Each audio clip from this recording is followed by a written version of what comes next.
मीठे बच्चे, धंधा आदि करते भी सदा अपनी गॉडली स्टूडेंट लाइफ और स्टडी याद रखो। स्वयं भगवान हमको पढ़ाते हैं, इस नशे में रहो। प्रश्न, जिन बच्चों को ज्ञान अमृत हजम करना आता है उनकी निशानी क्या होगी? उत्तर, उन्हें सदा रूहानी नशा चढ़ा रहेगा और उस नशे के आधार पर सबका कल्याण करते रहेंगे। कल्याण करने के सिवाय दूसरी कोई बात करना भी उन्हें अच्छा नहीं लगेगा। कांटों को फूल बनाने की ही सेवा में बिजी रहेंगे। ओम शांति। अब तुम बच्चे यहाँ बैठे हो और यह भी जानते हो कि अभी हम पार्टधारी हैं। 84 जन्मों का चक्र पूरा किया है। कौन पार्टधारी? हम आत्मा पार्टधारी है और हमने 84 जन्मों का चक्र अब पूरा कर लिया है। अब यहाँ पर इस शरीर में हमारा पार्ट चल रहा है। मैं आत्मा हूँ, मैं आत्मा पार्टधारी हूँ और अलग अलग जन्मों में अलग अलग पार्ट बजाए अभी अंतिम समय में ये विद्यार्थी जीवन का पार्ट है। ये सदा हमारी बुद्धि में रहना चाहिए।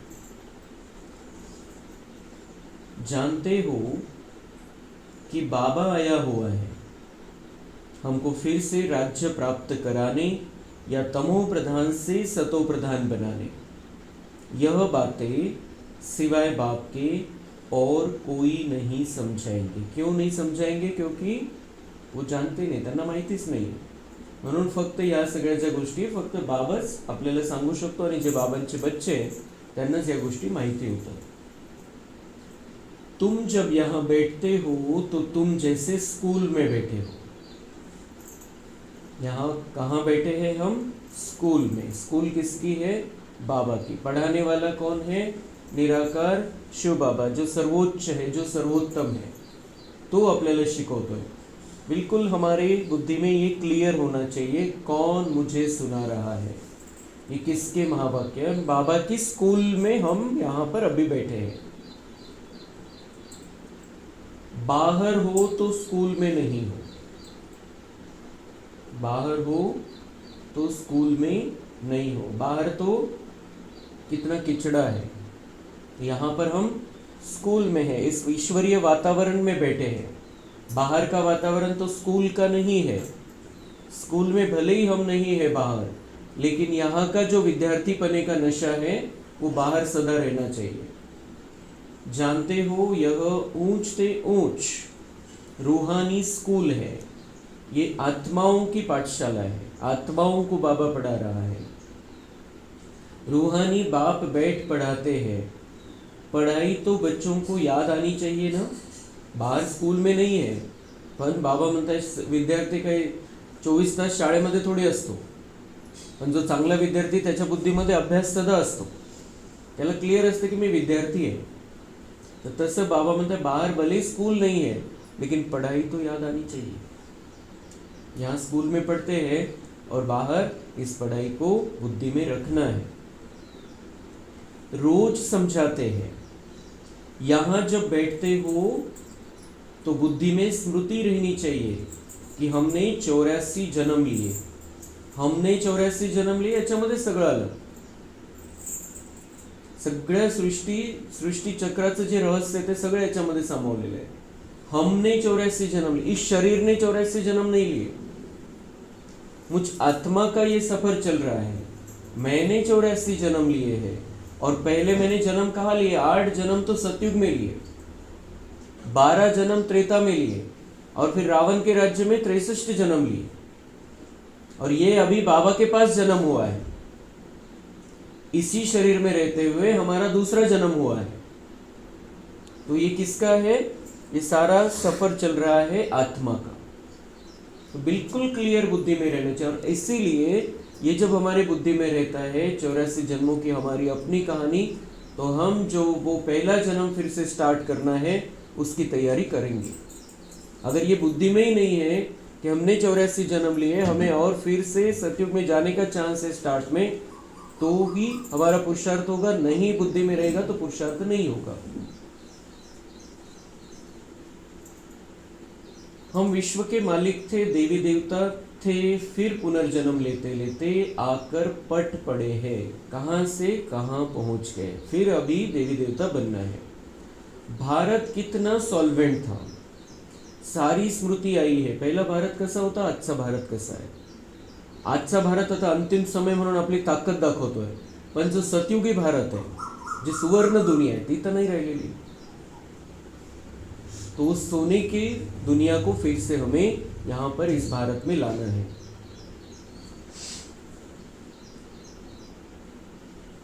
तो भारत की ही कहानी है, साथ साथ अपनी भी। ये 84 जन्मों की कहानी जो है, बाबा ने जो हमें कहानी सुनाई है, ये भारत की तो उत्थान और पतन की कहानी है, लेकिन ये हमारी भी कहानी। हम आत्मा जैसे जैसे अपने आप को ऊंचे उठाते जाते हैं, भारत भी ऊंचा होता जाता है।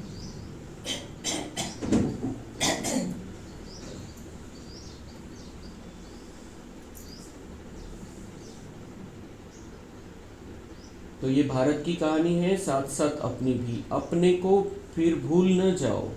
हम स्वर्ग में राज्य करते थे, फिर हमको 84 जन्म लेले की भारत पहिले असा होता, हेच नका बुद्धीमध्ये ठेवू। आपण पहिले कसे होतो हे पण बुद्धीमध्ये ठेवा, की आपण देवी देवता होतो आणि स्वर्गामध्ये आपलं राज्य होतं। तो हम स्वर्ग में राज्य करते थे, फिर हमको 84 जन्म लेने पड़े, फिर हम नीचे ड्रामानुसार हम नीचे उतरते आए। यह सारा दिन स्मृति में लाना पड़े। यहाँ सुनते हैं, लेकिन सारा दिन ये स्मृति में लाना पड़े। सगळा खेळ जो आहे स्मृती आणि विस्मृतीचा आहे। विसरलं तर रावण आहे, आणि आठवणीमध्ये आहे, ज्ञान बुद्धीमध्ये आहे, तर मग बाबा सोबत आहे। धंधा आदि करते स्टडी तो याद आनी चाहिए ना। जिसका जो भी कामकाज है, जो भी धंधा है, वो सब कुछ करना है, लेकिन वो करते हुए पढ़ाई को याद करो, पढ़ाई याद आनी चाहिए। कैसे हम विश्व के मालिक थे, फिर हम नीचे उतरते आए, बहुत सहज है, परंतु यह याद भी कोई को रहती नहीं है, क्योंकि अपने से जोड़ी नहीं है कहानी। बाबा म्हणते किती सहज आहे, किती सहज आणि सोपं आहे। सत्य जे असतं खूप सोपं असतं आणि सहज असतं। तो बाबा म्हणता है लेकिन याद नहीं रहता है। दिन भर में ये बुद्धि में रहना चाहिए, मेरा पहला जीवन कैसा था। मैं आत्मा 5000 वर्ष का संपूर्ण जीवन, उसमें स्टार्ट कैसे किया था मैंने, इस ड्रामा में अपना पार्ट मैंने कैसे स्टार्ट किया था, वही पार्ट फिर से मुझे रिपीट करना है। तो अगर हम ये क्यों कहता है बाबा बार बार ये याद करो, अपनी कहानी याद करो, तो हम उस जीवन को जीने लगेंगे। जी धारणेची गोष्ट आहे, जे धारणेमध्ये राहायचं आहे, जे बाबांनी नियम मर्यादा सांगितलेल्या आहे, त्याच्यामध्ये राहणं खूप सहज होऊन जाईल। जर आपल्याला ती स्मृती येईल की आपण तिथं कसे होतो आणि आपला पाठ किती उच्च आहे।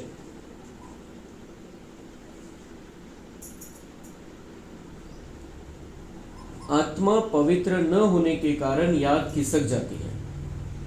कारण भी बाबा बता देता है, क्यों भूल जाते हैं आप, क्योंकि आत्मा पवित्र नहीं। तो इसकी पवित्रता बढ़ानी है अभी हमें। जितना बाबा के साथ कनेक्शन बढ़ता जाएगा, उतनी पवित्रता बढ़ती जाएगी, और ये फिर जो ज्ञान है और जो धारणा है, बिल्कुल हमारा वो सहज हो जाएगा।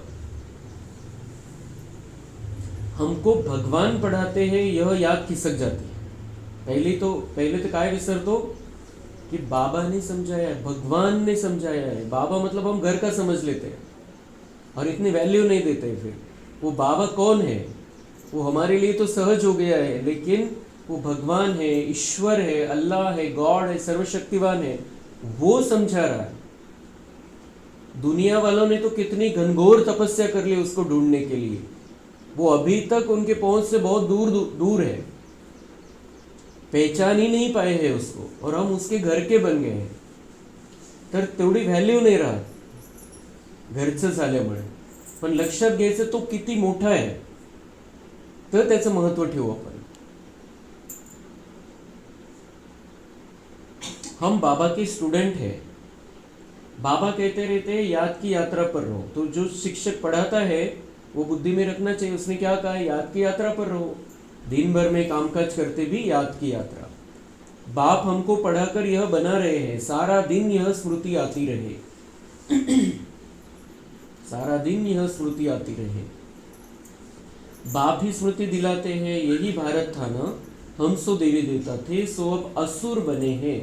पहले तुम्हारी भी बुद्धि आसुरी थी। आसुरी मतलब विकारों से भरी हुई बुद्धि थी। अब बाप ने ईश्वरीय बुद्धि दी है। आता बुद्धी कशी झालेली आहे? ईश्वरीय, समजदार बनलेलो आहे आपण। परंतु फिर भी कोई कोई की बुद्धि में बैठता नहीं है, भूल जाते हैं। बाप कितना नशा चढ़ाते हैं। तुम फिर से देवता बनते हो तो वह नशा रहना चाहिए ना। एक साधारण जी गोष्ट या दुनियेमध्ये बनवली जाते, दारू, ती कोणी जरी पिली तरी त्याला नशा चढ़तो। और भगवान हमें नशा चढ़ाता है तो किसको चढ़ता है किसको नहीं चढ़ता है? ऐसे कैसे होता है? क्यों होता है ऐसा? क्योंकि बाबा का महत्व बुद्धि में नहीं। एक ही कारण होता है, अगर नशा नहीं है इसका मतलब बाबा का महत्व नहीं है बुद्धि में, तो हमें चेक करना है। तो अगर हम देवता बनने वाले हैं फिर से, तो बाबा कह रहे वो नशा रहना चाहिए आपको। मैं कौन सी आत्मा हूं? ज्ञान अमृत हजम ही नहीं होता है।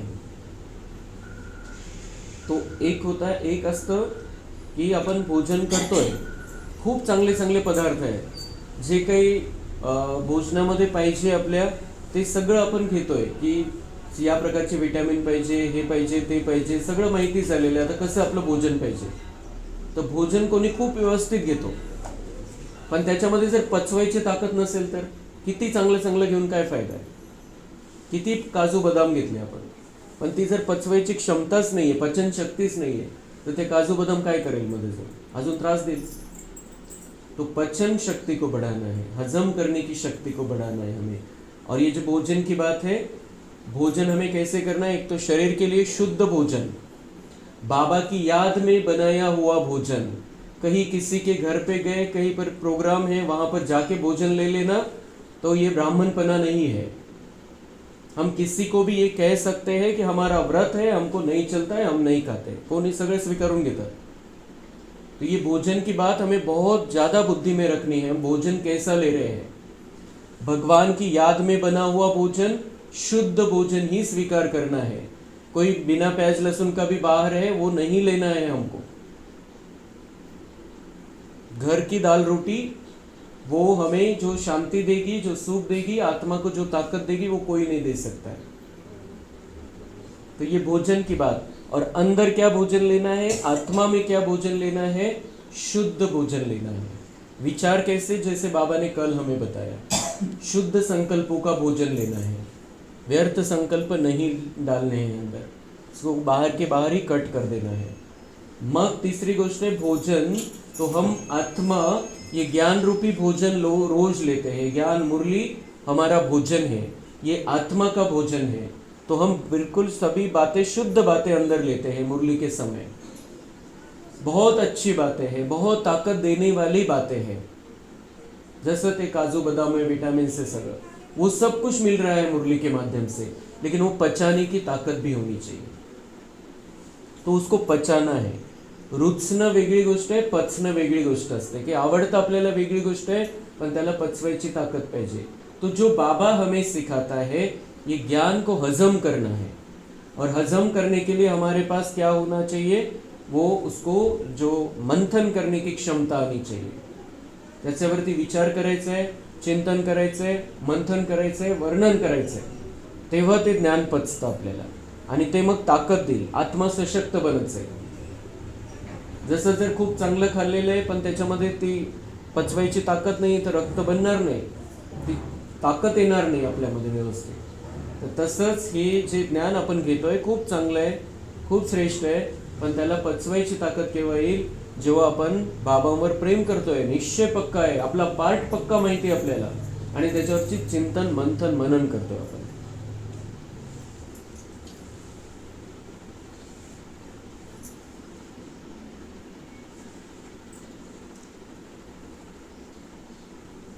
ज्ञान अमृत हजम ही नहीं, ये ज्ञान क्या है? अमृत है, अमृत है, लेकिन हजम नहीं होता है किसी किसी। जिन्हें नशा चढ़ा हुआ होगा उन्हें किसी का कल्याण करने के सिवाय दूसरी कोई बात करना भी अच्छा नहीं लगेगा। जिनको ये ज्ञान हजम हुआ है उसकी निशानी क्या है?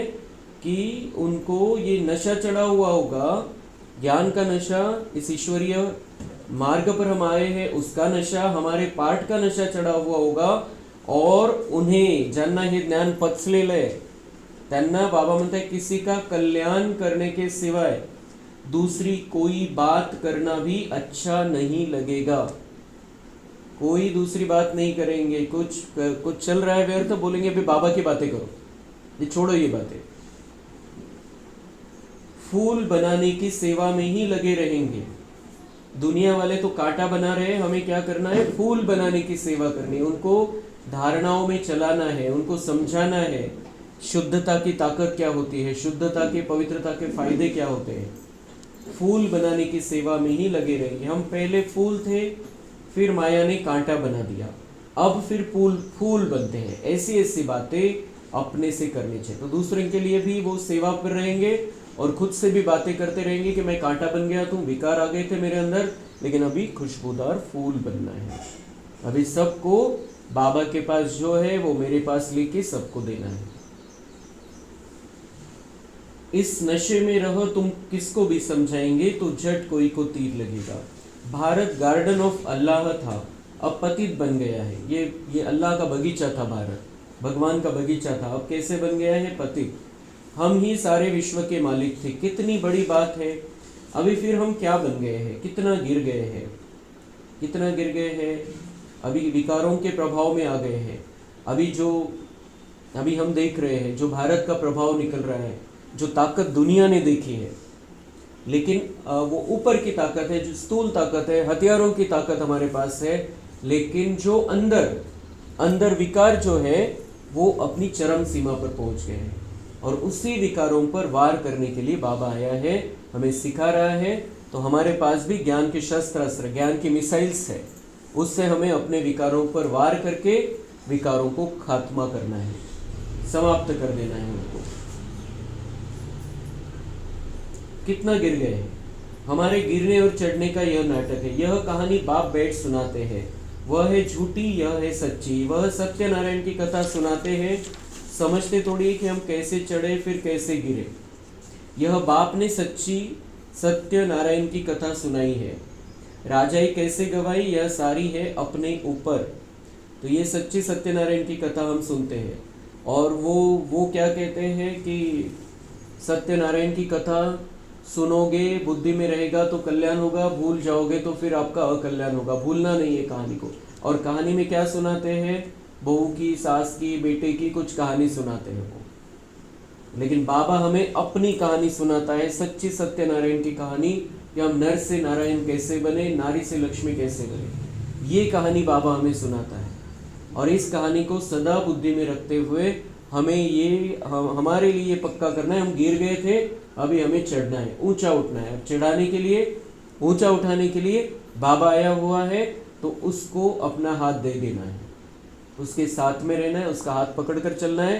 तो हम फिर से नारायण बन जाएंगे, लक्ष्मी बन जाएंगे। आत्मा को अभी मालूम पड़ा है कि हम कैसे अब बाप से राजाई ले रहे हैं। बाप यहाँ पूछते हैं तो कहते हैं हाँ नशा है, फिर बाहर जाने से कुछ भी नशा नहीं रहता है। तो हम नशे में रहने वाली आत्माएं हैं। ये बाबा दूसरे के लिए कह रहा है कि बाहर जाने से नशा उड़ जाता है, हमें सोडा वाटर नहीं बनना है, उड़ नहीं जाना चाहिए नशा। ये ईश्वरीय नशा, रूहानी खुमार सदा हमारे अंदर रहना चाहिए। जो बाबा नियम मर्यादाएं सिखाता है उसमें हमें बाहर जाकर भी रहना है। बच्चे खुद समझते हैं, भल हाथ तो उठाते हैं, परंतु चलन ऐसी है जो नशा रह न सके। फीलिंग तो आती है ना। बाप बच्चों को स्मृति दिलाते हैं, बच्चे तुमको मैंने राजाई दी थी, फिर तुमने गंवा दी, तुम नीचे उतरते आए हो, क्योंकि यह नाटक है चढ़ने और उतरने का। आज राजा है, कल उसको उतार देते हैं। यहाँ पर भी कैसे होता है, राजा को मिलिट्री वाले नीचे उतार देते हैं। कोई दुनिया में भी कोई किसी की, बहुत सारे देशों में ऐसा होता है कि मिलिट्री अपने हाथ में राज्य ले लेती है और जो वहाँ का शासक है उसको निकाल देते हैं।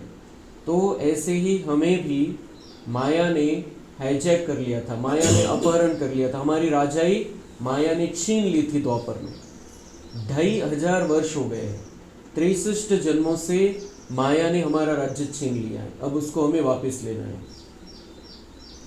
यह नाटक है, यह याद रहे तो भी सदैव खुशी रहे। बुद्धि में है ना, आज से 5000 वर्ष पहले शिव बाबा आया था, आकर राजयोग सिखाया था, लड़ाई लगी थी। अभी यह सब राइट बातें बाप सुनाते। 5000 वर्ष पहले बाबा आया था, राजयोग सिखाया था और लड़ाई लगी थी। अभी ये सारी प्रकार की लड़ाई का समय चल रहा है। बाबा आया है, हम राजयोग सीख रहे हैं, हमें बहुत गंभीरता से इस राजयोग को सीखना है और अपना भाग्य बनाना है। तो बाबा बोलते तुम्हें याद आता है, हमें याद आता है, इसलिए तो हम बाबा के बनकर बैठे हैं। जिनको याद नहीं आता है, जिनका वो पार्ट ही नहीं, वो छोड़कर चले जाते हैं बाबा को। लेकिन हमारा पार्ट है, हमें याद आता है, हमें बिल्कुल पक्का है कि 5000 वर्ष पहले बाबा ने हमको राजयोग सिखाया था और हम राजा बने थे, इसीलिए तो हम यहाँ पर है, नहीं तो हमने भी छोड़ दिया होता। तो बिल्कुल बाबा कह रहे हैं कि आपको बुद्धि में आता है, आपको स्मृति आई है कि आपको ये राज्य भाग्य मिला था और इसीलिए हम पक्के बनकर यहाँ बैठे हैं। और फिर और बहुत अच्छी रीति से अब इसको हमें बहुत अच्छा फायदा कर लेना है, आगे बढ़ाना है अपने आप को। अभी यह सब राइट बातें बाप सुनाते। यह है पुरुषोत्तम युग। कलयुग के बाद यह पुरुषोत्तम युग आता है। कलयुग को पुरुषोत्तम युग नहीं कहेंगे, सतयुग को भी नहीं कहेंगे। आसुरी संप्रदाय और दैवी संप्रदाय कहते हैं, उनके बीच का है यह संगम युग, जबकि पुरानी दुनिया से नई दुनिया बनती है, नई से पुरानी होने में सारा चक्र लग जाता है। अभी है संगम युग। सतयुग में देवी देवताओं का राज्य था, अब वह है नहीं, बाकी अनेक धर्म आ गए हैं।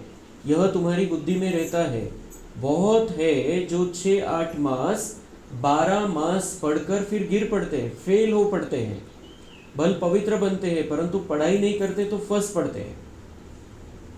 बाबा कहते हैं कि मेरा ये जो ज्ञान है, जो सत्य ज्ञान मैं तुम्हें सुनाता हूँ, संगम युग में आ जाते हो तुम, लेकिन बहुत है जो थोड़ी कमजोर आत्माएं रहती, 6-8 मास 12 मास पढ़कर फिर गिर पड़ते हैं, माया उनको अपना बना लेती, कोई भी कारण बनता है, फेल हो पड़ते हैं।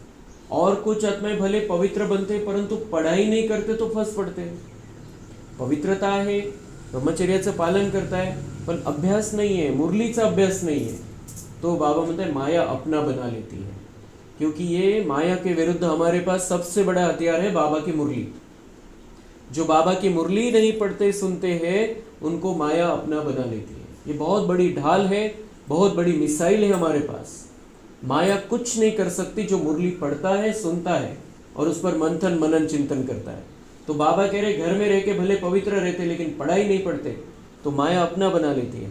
बाबा के नहीं है मतलब माया के, भले ही कोई हमें दिखाई न दे विकार का प्रभाव, लेकिन बाबा के नहीं है, इसका मतलब है माया ने अपना बना लिया। कारण क्या बना? पढ़ाई छोड़ दी, मुरली सुनना छोड़ दिया। सिर्फ पवित्रता भी काम नहीं आती। बाबा कह रहे पवित्र रह रहे घर में, लेकिन पवित्रता ही काम नहीं आती, क्योंकि आपको ज्ञान लेना है। ज्ञान से समझ मिलती है, समझ से बुद्धि ईश्वरीय डिवाइन बनती जाती है, और जिनकी बुद्धि ईश्वरीय बनती जाती, दिव्य बुद्धि बनती जाती, वही देवता बनेंगे। इसलिए पढ़ाई बहुत जरूरी है, और पढ़ाई से सभी धारणाएं। ऐसे बहुत सन्यासी भी है, वह सन्यास धर्म छोड़ जाकर गृहस्थी बन जाते हैं, शादी आदि कर लेते हैं। तो अब बाप बच्चों को समझाते हैं, तुम स्कूल में बैठे हो, यह स्मृति में है हमने अपनी राजाई कैसे गवाई, कितने जन्म लिए। अब फिर बाप कहते हैं विश्व के मालिक बनो। बाबा कह रहे गंवा दिया तुमने, लेकिन अब फिर से मैं तुम्हें विश्व का मालिक बनाने आया, अब बनो तुम। पावन जरूर बनना है, उसके लिए पावन जरूर बनना है, लेकिन वो पढ़ाएगा, बाबा से हम शक्ति लेंगे तो वो जो पवित्रता सतयुग वाली है वो हमारे अंदर आएगी। जितना जास्ती याद करेंगे उतना पवित्र होते जाएंगे, क्योंकि सोने में खाद पड़ती है, वह निकले कैसे निकलेगी वो? जितना बाबा को याद करेंगे उतना हमारे अंदर जो वो विकार की मिलावट हो गई है वो कम होगी। सोने में खाद पडी, आत्मा सोना आहे, त्याच्यामध्ये ती भेसळ झालेली, ती कशी निघणार? बाबांच्या आठवणीद्वारे. आणि बाबांची आठवण कशी राहील? जेव्हा बाबा आपल्याला मुरलीमधून पक्क करेल तेव्हाच आठवण राहू शकते, नाही तर राहू शकत नाही. कोणी किती घरी बसून बाबा बाबा केलं तो नहीं हो सकता है, क्योंकि वो कनेक्शन ही नहीं जुड़ेगा. तुम बच्चों की बुद्धि में है हम आत्मा सतो प्रधान थी, 24 कैरेट थी, फिर गिरते गिरते ऐसी हालत हो गई. हम क्या बन गए? बाप तो ऐसे नहीं कहते कि हम क्या थे, तुम मनुष्य ही कहते हो हम देवता थे. बाबा तो सदा पवित्र एवर प्योर है, तो वो तो नहीं कहता कि हम ऐसे थे ऐसे बन गए. हम मनुष्य देवता थे ऐसे बन गए और फिर से हमें बाबा देवता बना रहा है. भारत की महिमा तो है ना, भारत में कौन आते हैं, क्या ज्ञान देते हैं, यह कोई नहीं जानते. यह तो पता होना चाहिए ना कि लिबरेटर कब आते हैं. भारत प्राचीन गाया जाता है तो जरूर भारत में ही रीइंकारनेशन होता होगा, अथवा जयंती भी भारत में ही मनाते हैं. जरूर फादर यहाँ आता है, कहते भी है भागीरथ, तो मनुष्य शरीर में आया होगा ना. फिर घोड़े गाड़ी भी दिखाई है, कितना फर्क है. श्री कृष्ण और रथ दिखाया है, मेरा किसको पता नहीं है. बाबा कहते उन्होंने क्या किया, श्री कृष्ण वो उसको रथ में बिठाया हुआ दिखाया और रथ में बैठकर फिर अर्जुन को ज्ञान सुनाया, ये दिखाया है. बाबा कह रहे मेरे को तो कोई जानते ही नहीं, मैंने तो इसका आधार लिया और इसके शरीर में बैठकर ये सत्य गीता ज्ञान सुनाया. तो ये भागीरथ है, ये भाग्यशाली रथ है. इसमें बाबा बैठा, इसमें आया और उसने हमको ज्ञान सुनाया. अभी तुम समझते हो बाबा इस रथ पर आते हैं, इनको ही भाग्यशाली रथ कहा जाता है. ब्रह्मा सो विष्णु, विष्णु सो ब्रह्मा, यह भी बच्चों को समझाया. यही ब्रह्मा, ये कोई अलग अलग आत्माएं नहीं है. ब्रह्मा सो विष्णु, ये ब्रह्मा ही नारायण जो लक्ष्मी नारायण का कंबाइंड रूप है, यही नारायण बनता है और यही नारायण फिर ब्रह्मा बनता है अंत में.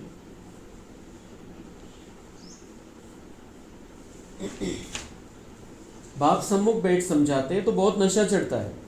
समझते हैं बेहद का बाप कहते हैं हम उनका नहीं माने, हम उनका नहीं मानेंगे. बाबा म्हणता है कि ये बहुत नशा चढ़ता है. यहाँ जब मुरली सुनते हैं, बाबा जब सामने से समझाता है तो बहुत नशा चढ़ता है. पक्का हो जाता है कि हाँ हमारा जीवन जैसा बाबा कह रहे हैं वैसा ही होना चाहिए. सभी नियम मर्यादाओं में चलना है, जो जो बाबा ने समझाया है वो करना है, जो खान पान की शुद्धता है वो रखनी है, पवित्रता की धारणा करनी है, जो जैसे वाणी मीठी रखनी है वो हमें करना है क्योंकि हम मीठे देवता है. तो वो सब यहाँ पर नशा चढ़ता है. लेकिन बाबा कह रहे हैं कि वो बेहद का बाप है, सर्वोच्च है, सब होने के बाद भी फिर उधर जाकर माया का प्रभाव, दुनिया का प्रभाव, कामकाज का प्रभाव वो हमारे ऊपर आ जाता है. तो क्या हमें अपने आप से पूछना है, इतना ऊंचा बाबा, क्या हम उनका नहीं मानेंगे? क्या हम उनका नहीं मानेंगे? भगवान आया है, वो दुनिया वालों के लिए जो सोए पड़े उनके लिए वो बताया गया है की ब्रह्मदेव जरी आला तरी यांना समजणार नाही किंवा समजू शकणार नाही. किंवा ब्रह्मदेव आला तेव्हा झोपलेला होता, भाग्य वाटण्यासाठी आला तेव्हा. ये दुनिया वालों के लिए, ये मुरली के द्वारा हमें बाबा भाग्य दे रहा है, ब्रह्मा के द्वारा भाग्य बांट रहा है, उसको हमें स्वीकारना है. और ये जो नशा हम यहाँ पर चढ़ाते हैं इसको हमें कायम रखना है. ये नशे की बात सदा बुद्धि में रखें. अगर नशा रहेगा तो हम बाकी दुनिया की बातों का प्रभाव अपने ऊपर नहीं होने देंगे. जैसे दारू का नशा होता है उस पर किसी बात का कोई प्रभाव नहीं होता है. एखाद्याला खूप नशा चढलेला, समोरून कोणी गोळी मारते तरी त्याला त्याचं काही भान नहीं रहना, वाटणार नहीं.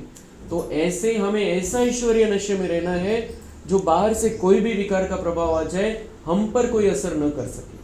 तो ये नशे की बात साकार मुरली में बाबा ने इतनी अच्छी से समझाई. ये बहुत महत्वपूर्ण मुरली है. बाप सम्मुख बैठ समझाते हैं तो बहुत नशा चढ़ता है. समझते हैं बेहद का बाप कहते हैं, हम उनका नहीं मानेंगे. बाप कहते हैं हमने तुमको स्वर्ग में भेजा था, फिर तुम 84 जन्म लेते लेते पतित बने हो, फिर तुम पावन नहीं बनेंगे. बाबा म्हणता है तुम फिर पावन नहीं बनेंगे, तुमको मैंने स्वर्ग में भेजा था, तुम पतित बन गए हो, क्या तुम फिर पावन नहीं बनेंगे मेरे कहने पर? तो पावन बनने के लिए सभी बातें, सभी पवित्रता की बातें, एक ब्रह्मचर्य की बात नहीं है. हर प्रकार से शुद्धता, मन में शुद्धता, शरीर में शुद्धता, खाने पीने की शुद्धता, वो सब होना चाहिए. तो तुम पावन नहीं बनेंगे. आत्माओं को कहते हैं, कोई समझते हैं बाबा सच कहते हैं, कोई तो झट कहते हैं हम बाबा हम पवित्र क्यों नहीं बनेंगे. बाप कहते हैं मुझे याद करो तो तुम्हारे पाप कट जाएंगे, तुम सच्चा सोना बन जाएंगे. समझो कोई नए आ जाते हैं, उनमें भी जो यहाँ का फूल होगा तो उनको टच होगा, यह कहते ठीक है।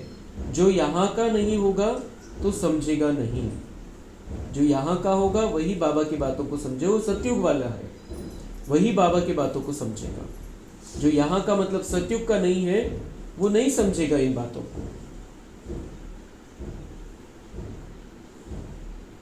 तो अगर कोई यहाँ पर आता है, कोई बड़ा आता है, यहाँ से चला जाता है, तो हमें ये बुद्धि में रखना चाहिए कि अभी सतयुग का पार्ट उनका खुला नहीं है, लेकिन मेरा पार्ट खुल गया है, मुझे जो बाबा कहता है वो करना है।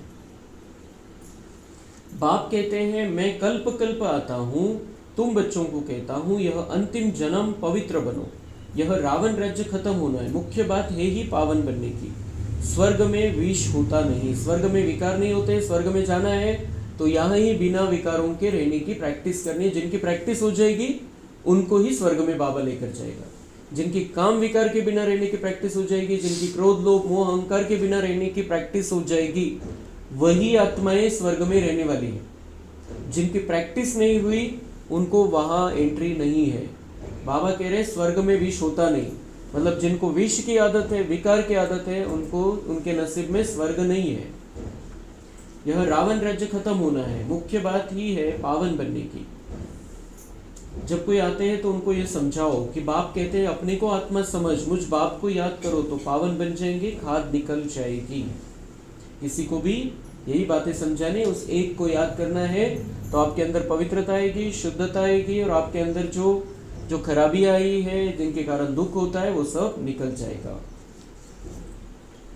बाप से बेमुख करने वाला मुख्य अवगुण है एक दूसरे का परचिंतन करना। ये बहुत महत्वपूर्ण धारणा की बात बाबा समझा रहा है कि बाबा से दूर क्यों हो जाते हैं। मुख्य कारण ये होता है एक दूसरे का परचिंतन करना। दूसरा क्या करता है, दूसरा क्या कहता है, उसके प्रभाव में आ जाते हैं। एविल बातें सुनना और सुनाना, जो व्यर्थ बातें, विकार की बातें, जिनका मेरे से कोई संबंध नहीं, जिनका मेरा देवता बनने से कोई संबंध नहीं है, वो बातें सुनना और सुनाना। बाप का डायरेक्शन है तुम्हें एविल बातें सुननी नहीं है। तो किसी की निंदा करने वाली बातें, व्यर्थ की बातें, बाबा कहते तुम्हें सुननी नहीं है, क्योंकि वो अंदर जाके असर करती है। सुनते समय भले हमें कुछ महसूस नाही होत आहे, पण रेकॉर्डिंग तो होते। मध्ये लायब्ररी आहे, त्या लायब्ररीमध्ये ते जात आहे ते सगळं, आणि जेव्हा तशी परिस्थिती येते तेव्हा ते बाहेर पडतं सगळं। तो इनकी बात उनको, उनकी बात इनको सुनाना, यह दूतीपना तुम बच्चों में नहीं होना चाहिए। कोई अगर विश्वास से हमें कुछ बात बताता है तो उसकी बात इसको, इसकी बात उसको, ये नहीं करना है हमें। एक तो गलत बातें सुननी ही नहीं है, लेकिन सुना ही दिया किसी ने, हमें उसको अच्छी बात समझानी है उस पर, लेकिन उसने जो हमें विश्वास से सुनाया है वो दूसरे किसी को कभी भी नहीं सुनाना है, लावा लावी नहीं करायची। तो ये तुम बच्चों में नहीं होना चाहिए। इस समय दुनिया में सभी विपरीत बुद्धि है ना, सिवाय राम के दूसरी कोई बात सुनाना उसको धूतीपना कहा जाता है। सिवाय राम के, मतलब जो एक शिव बाबा है उसके सिवाय कोई बातें सुनाना, ये बाबा कहते हैं ये धूतीपना है। वैसे तो दुनिया में सब विपरीत बुद्धि है, लेकिन हम बाबा के साथ में, बाबा से प्रीत बुद्धि है, तो हमें सिर्फ बाबा की बातें सुननी और सुनानी। अब बाप कहते हैं यह धूतीपना छोड़ो, तुम सभी आत्माओं को बताओ कि हे सीताएं, तुम एक राम से योग लगाओ, तुम हो मैसेंजर। यह मैसेज दो कि बाप ने कहा है मुझे याद करो, बस इस बात के सिवाय बाकी सब है धूतीपना। बाप सब बच्चों को कहते हैं धूतीपना छोड़ दो, सभी सीताओं का एक राम से योग जुड़वाओ, तुम्हारा धंधा ही यह है, बस यह पैगाम देते रहो। बाप आया हुआ है, कहते हैं तुमको गोल्डन एज में जाना है, अब इस आयरन एज को छोड़ना है। तुमको वनवास मिला हुआ है, जंगल में बैठे हो ना, तो अपने लिए भी समझना है कि रावण ने हमारा अपहरण कर लिया है, आत्मा रूपी सीता का। हम जंगल में बैठे हैं, वनवास में आके बैठे हैं, और अभी बाबा राम हमें लेने के लिए आया है। तो ये हमारे खुद के लिए भी समझना है और दूसरों को भी समझाना है। आत्मा राम, जो आत्मा रूपी सीता है उसकी चोरी हो गई है, और परमात्मा राम आया है हमको छुड़ाने के लिए। तो अभी उसको याद करना है, उसकी बातें सुननी, समझनी और सुनानी है। जिनकी विनाश काले प्रीत बुद्धि है वह तो महल में जाएंगे, बाकी विपरीत का है वनवास। विनाश काल चल रहा है और अभी प्रीत बुद्धि हमारी एक बाबा के साथ होगी तो हम महल में जाएंगे। महल में जाएंगे मतलब सतयुग नसीब होगा। और जिनकी विपरीत बुद्धि है उनको वनवास, क्योंकि वनवास कब से चालू होने वाला है? द्वापर युग से। बाबा कह रहे अभी मेरे बनकर रहो, मेरी बातें सुनो, सुनाओ, समझो, उसको धारणा में लाओ, तो आपको महल नसीब होगा सतयुग का, सतयुग में रहेंगे। और नहीं तो बाकी सबको तो वनवास मिलने वाला है, उसमें ही आप भी चले जाओगे द्वापर के बाद। तो वनवास है उनका, जंगल में वास, जंगल बनना चालू हो गई ये दुनिया द्वापर से। बाप तुम बच्चों को भिन्न भिन्न रीति से समझाते हैं, कितना प्यार करता है हमसे, कितनी अलग अलग बातें अलग अलग रीति से समझाता है। उसका प्यार है हमसे, वो चाहता है कि हम हमारे सब दुख दूर हो जाए, हम बहुत शुद्ध पवित्र स्वच्छ बन जाए, दिव्य बन जाए, हम खुद का कल्याण करें, दुनिया का कल्याण करें, खुद शुद्धता में रहे और दुनिया वालों को भी शुद्धता सिखाए। और इसीलिए बाबा इतनी बातें इतनी तरीके से भिन्न भिन्न रीति से हमको समझाता है रोज। जिस बाप से इतनी बेहद की बादशाही ली है उनको भूल गए हो तो वनवास में चले गए हो। वनवास और गार्डन वास, कैसे शब्दों को जोड़ना है, ज्ञान देना है, ये बाबा ही जानता है और उससे हम सीख सकते हैं। वनवास और गार्डन वास, वनवास द्वापर के बाद, गार्डन वास सतयुग से। तो गार्डन वास करना है या वनवास करना है, हमें डिसाइड करना है, पक्का करना है। बाप का नाम ही है बागवान, परंतु जब कोई की बुद्धि में आए, बाबा जंगल बनाने वाला नहीं है, बाबा कौन है? बागवान, बगीचा बना कर देता है। तो अगर उससे जुड़कर रहेंगे, उससे प्रीत बुद्धि रहेंगे तो वो हमें बगीचे में रखेगा सतयुग की। तो भारत में ही हमारा राज्य था, अभी नहीं है, अभी तो वनवास है। फिर गार्डन में चलते हैं। तुम यहाँ बैठे हो तो भी बुद्धि में है, हम बेहद के बाप से अपना राज्य ले रहे हैं। बाप कहते हैं मेरे साथ प्रीत रखो, फिर भी भूल जाते हैं, बाप उलाना देते हैं। तुम मुझ बाप को कहाँ तक भूलते रहेंगे? फिर गोल्डन एज में कैसे जाएंगे? बाबा उलाना देते हैं, कब तक भूलेंगे? और भूलो फिर सतयुग में कैसे जाएंगे? फिर भूलो मेरे को, सतयुग में नहीं जा सकते। फिर अपने से पूछो हम कितना समय बाबा को याद करते हैं।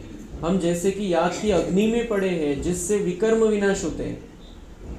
तो बाबा कह रहे जो अगर कोई चीज आग में डाली है तो वो आग ही है, उसके आसपास सदा आग में लगी पड़ी हुई है, आग में ही पड़ी हुई है। तो बाबा मतलब ऐसा समझा कि याद की आग में आप पड़ गए अभी, तो वो भूल कैसे सकते हैं? जो चीज आग में है वो आग में है। तो ऐसे ही बाबा की याद की आग में हमें रहना है, उसमें हमारे सभी पाप जलकर खाक हो जाएंगे अगर हम इस याद की आग में रहेंगे। तो जो खाद पड़ी आत्मा में वो निकल जाएगी और हम सच्चा सोना फिर से बन जाएंगे। एक बाप से प्रीत बुद्धि होना है। सबसे फर्स्ट क्लास माशूक है जो तुमको भी फर्स्ट क्लास बनाते हैं। वो माशूक, दुनिया के माशूक तो पतित बनाते हैं, विकारी बनाते हैं, नीचे गिराते हैं, लेकिन ये एक ही माशूक ऐसा है जो हमें फर्स्ट क्लास बना देता है। फर्स्ट क्लास सतयुग में रहने वाला, सतयुग की राजा रानी बना देता है हमें। तो ऐसा माशूक हमें मिला है, ऐसा प्यार का सागर मिला है। तो अभी उसके कहने पर चलना है, उसके जो समझानी है उसको अपने जीवन में धारण करना है। और जो इस दुनिया वाले लोग हैं, कलयुगी लोग हैं जो हमें विकार में ढकेलते हैं, उनसे दूर हो जाना है। तो सबसे फर्स्ट क्लास माशूक है जो तुमको भी फर्स्ट क्लास बनाते हैं। कहाँ थर्ड क्लास बकरियों मिसल ट्रैवल करना और कहाँ एयर कंडिशन में, कितना फरक है। तर बाबा म्हणतात याचा असा विचार करा तुम्ही, जसं रेल्वे आणि रेल्वेमध्ये थर्ड क्लासचा डबा जो जनरलचा डबा आहे, ते जनरलच्या डब्यामध्ये जसे कोंबलेले असतात लोक, आणि त्याच रेल्वेमध्ये, रेल्वे तीच आहे, त्याच रेल्वेमध्ये जो एसीचा डबा आहे तिथं किती शांततेने आणि किती आरामात बसलेले असतात लोक. जो एसीचा सेकंड क्लास पण जो स्लीपरचा डबा आहे त्याच्यामध्ये गोंधळ असतो कधी कधी, पण जो एसीचा डबा है त्याच्यामध्ये खूप आरामात प्रवास होतो. तो ऐसे बाबा कह रहे कि आपको द्वापर के बाद ये जैसे ये दुनिया बन गई है कीचड़े वाली, उसमें आना है या सतयुग की स्वच्छ दुनिया में आना है और आराम से रहना है, आपको पक्का करना है. ये सब विचार सागर मंथन करना है तो तुमको मजा आएगा। तो कितनी बातें आज बाबा ने मंथन करने के लिए दी है, याच्यातले 2-4 पॉइंट पकडून आपल्या स्वतःशी जोडून त्याच्यावरती आज दिवसभर मंथन करायचे। जितकं मंथन करू तितके या बाबांचं ज्ञान आपल्याला पचेल आणि तो नशा कायम राहील, आणि जो नशेमध्ये राहील, ईश्वरीय नशेमध्ये राहील, तो राजा बनणार आहे नव्या दुनियेमध्ये, ये पक्का है। अच्छा, मीठे मीठे सिक्के लधे बच्चों प्रति माता पिता बाप दादा का याद, प्यार और गुड मॉर्निंग। रूहानी बाप की रूहानी बच्चों को नमस्ते। हम रूहानी बच्चों की रूहानी बाप दादा को याद, प्यार, गुड मॉर्निंग, नमस्ते। वहाँ बाबा वहाँ, शुक्रिया बाबा शुक्रिया। धारणा के लिए मुख्य सार है, किसी को भी एक बाप की बातों के सिवाय दूसरी कोई भी बातें नहीं सुनानी है। एक की बात दूसरे को सुनाना, पर चिंतन करना, यह धूतीपना है, इसे छोड़ देना है। एक बाप के साथ प्रीत रखनी है, पुरानी देह का अभिमान छोड़ एक बाप की याद से स्वयं को पावन बनाना है। पुरानी देह का अभिमान, देह का आकर्षण छोड़कर अभी एक बाप की याद से स्वयं को पवित्र बनाना है, अपने आप को पवित्र बनाना है। स्वयं की जिम्मेदारी है, खुद के लिए खुद का पुरुषार्थ करना है, स्वतंत्रता है पुरुषार्थ में। तो हमें पक्का करना है, मुझे पवित्र रहना है, पवित्र बनना है, किसी भी प्रकार की अशुद्धि से दूर रहना है, मन से भी पवित्र और शरीर से भी पवित्र रहना है। वरदान है, समाने की शक्ति द्वारा रॉन्ग को भी राइट बनाने वाले विश्व परिवर्तक भव। दूसरे की गलती को देखकर स्वयं गलती नहीं करो। अगर कोई गलती करता है तो हम राइट में रहें, उसके संग के प्रभाव में न आए। जो प्रभाव में आ जाते हैं वह अलबेले। दूसरा गलती करता है तो हम भी गलती करें, दूसरा अगर प्रभाव में है, विकार के प्रभाव में, हम भी प्रभाव में आ जाए तो बाबा मतलब अलबेले हो जाते हैं। फिर जो निश्चय किया, दृढ़ निश्चय किया है, वो नहीं रहता है, ढीले पड़ जाते हैं और माया अपना बना लेती है। माया अलबेला बनाती है, पहले अपना बनाने के पहले अलबेला बनाती है और फिर कब्जा कर लेती है। इसलिए अलबेलापन को छोड़ना है, स्ट्रांग बनना है, मजबूत बनना है, शक्तिशाली बनना है। दूसरे के विकारी ख्यालात के प्रभाव में हमें नहीं आना है। हर एक सिर्फ यह जिम्मेवारी उठा ले कि मैं राइट के मार्ग पर ही रहूँगा, सत्य का मार्ग मैंने चुना है, मुझे सत्य के मार्ग पर रहना है। हर एक की अपनी जिम्मेदारी, किसी पर भी डिपेंड नहीं रहना, कोणावरती अवलंबून नहीं राहायचं है कि इनके साथ में मैं रहूँगा, ये साथ में रहेंगे तो फिर मैं पवित्र रह सकूँगा, सत्य के मार्ग पर रह सकूँगा। मैंने खुद ने सत्य का मार्ग चुना है तो मुझे स्वतंत्रता है, मुझे सत्य के मार्ग पर रहना है, ये पक्का निश्चय करना है।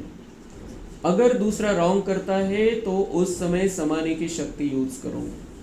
किसी की गलती को नोट करने के बजाय उसको सहयोग का नोट, कौन सा सहयोग दो? ईश्वरीय सहयोग, पवित्रता का सहयोग। अगर कोई गलती कर रहा है उसे पवित्रता का सहयोग दो, तो विश्व परिवर्तन का कार्य सहज ही हो जाएगा। विश्व परिवर्तन की जिम्मेदारी है हमारे ऊपर, तो खुद को परिवर्तन करना है, पहले खुद की जिम्मेदारी खुद उठानी है, तो विश्व का परिवर्तन हमारे द्वारा बाबा कराएगा और हमको उसका भाग्य देगा।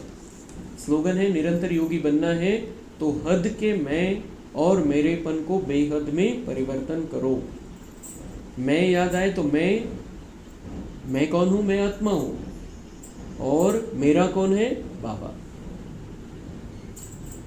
अव्यक्त इशारे, वर्तमान समय के प्रमाण फरिश्तेपन की संपन्न स्टेज के व बाप समान स्टेज के समीप आ रहे हो, उसी प्रमाण पवित्रता की परिभाषा भी अति सूक्ष्म होती जा रही है।